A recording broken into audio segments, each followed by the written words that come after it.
Et donc, le tarot est composé de 78 cartes au total. Nous avons les 22 arcanes majeures. On va dire que ce sont les cartes clés qui représentent et abordent les grands thèmes, les grandes leçons importantes de notre vie.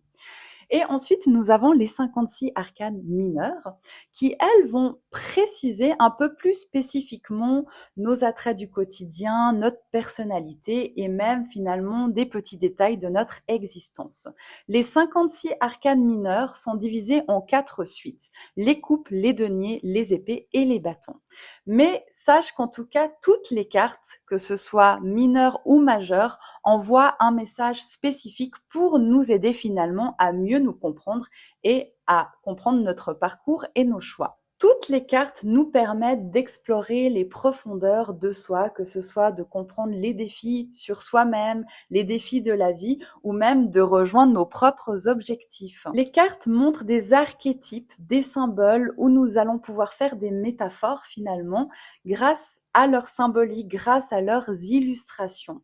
Et ça vient de toute façon mettre en lumière nos émotions, nos pensées, nos problématiques, nos ressources, et ce qui permet finalement une grosse introspection, et même le tarot nous permet d'avoir des pistes de réflexion, de voir les choses sous un nouvel angle de vue et de faire des choix beaucoup plus conscients et avoir une plus grande conscience de soi. On va regarder ensemble pourquoi est-ce qu'on se tire les cartes. En fait, se tirer les cartes, que ce soit pour soi-même ou pour les autres, est une pratique qui permet de relever, de mettre en lumière les aspects profonds de notre être, de notre existence ou de certaines circonstances. C'est un outil en fait puissant et une pratique qui nous permet de prendre du recul sur une situation et même de clarifier certaines choses, certains éléments. On va pouvoir, grâce à ça, prendre des décisions beaucoup plus conscientes parce qu'on aura pris le recul nécessaire. Et donc, chaque tirage devient une invitation à voir les choses sous un nouvel angle, à prendre conscience de potentiels blocages, peurs et même d'aspirations et de ressources. Tirer les cartes, en fait, ouvre le dialogue avec soi-même et avec ses parts inconscientes. Ça permet de mettre en lumière et en conscience des éléments qu'on n'avait pas forcément reconnus dans une situation précise. Pour résumer, en fait, se tirer les cartes est un moment de pause, de prise de recul et de clarté par rapport à notre parcours personnel. Abordons mon sujet préféré autour du tarot, se responsabiliser avec les cartes. Donc on a compris, les cartes de tarot nous offrent des insights profonds et des nouvelles perspectives sur notre vie et nous-mêmes.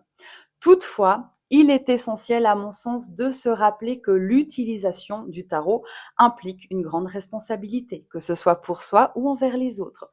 Se tirer les cartes sollicite à la fois notre esprit, nos émotions, et il est donc primordial de prendre en considération ces deux aspects. Je mets encore en avant, mais le tarot ne remplace pas notre libre arbitre. Nous restons les acteurs, les actrices de notre propre destin et de notre vie. Par exemple, lorsqu'on consulte pour quelqu'un d'autre, il est crucial de transmettre des insights avec le respect et le professionnalisme qu'il faut, parce qu'on doit être attentif à l'état émotionnel que ça peut générer.